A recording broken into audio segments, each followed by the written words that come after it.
इस वीडियो में हिस्ट्री के कॉन्सेप्ट को डिक्लेयर किया गया है जो वेरियस कॉम्पिटिटिव एग्जामिनेशन के लिए बहुत इंपॉर्टेंट है। फैक्ट नंबर 1, दिल्ली के गद्दी पर कब्जे के लिए दिल्ली के तत्कालीन सुल्तान इब्राहिम लोदी और मुगल वंशीय आक्रमणकारी बाबर के बीच 21 अप्रैल 1526 को इतिहास प्रसिद्ध पानीपत का पहला युद्ध लड़ा गया था।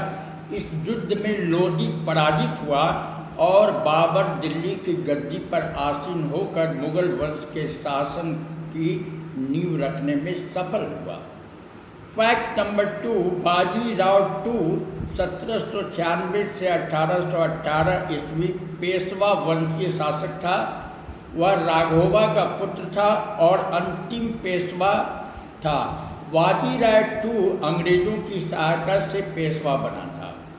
हिस्ट्री फैक्ट नंबर 3, जर्मनी में नाजीवाद का प्रवर्तक एडोल्फ हिटलर ने सेकेंड वर्ल्ड वॉर में पराजय के चलते 30 अप्रैल 1945 को बर्लिन में अपनी प्रेमिका और पत्नी इवा ब्रान के साथ आत्महत्या कर ली थी, यानी उन्होंने बर्लिन में सुसाइड कर लिया था। नंबर 4 हिस्टोरिकल फैक्ट है, हुमायूं भारत में मुगल वंश के संस्थापक बादशाह बाबर का पुत्र और उसका उत्तराधिकारी भी था।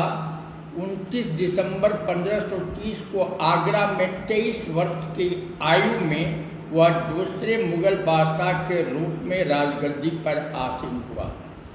फैक्ट नंबर 5, अमेरिका द्वारा सेकेंड वर्ल्ड वॉर के दौरान 6 अगस्त 1945 को जापानी नगर हिरोशिमा पर लिटिल बॉय नाम का एटम बम गिराया था। यही कारण है कि 6 अगस्त को प्रत्येक वर्ष हिरोशिमा दिवस मनाया जाता है।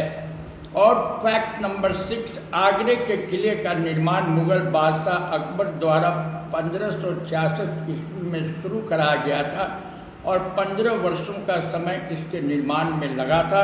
अकबर के मुख्य वास्तुकार कासिम खां के नेतृत्व में यह निर्माण कार्य कराया गया। तो इस प्रकार ये 6 हिस्टोरिकल कॉन्सेप्ट और फैक्ट को आपके वेरियस कॉम्पिटिटिव एग्जामिनेशन के लिए डिक्लेयर किया जा रहा है। Thank you for watching this.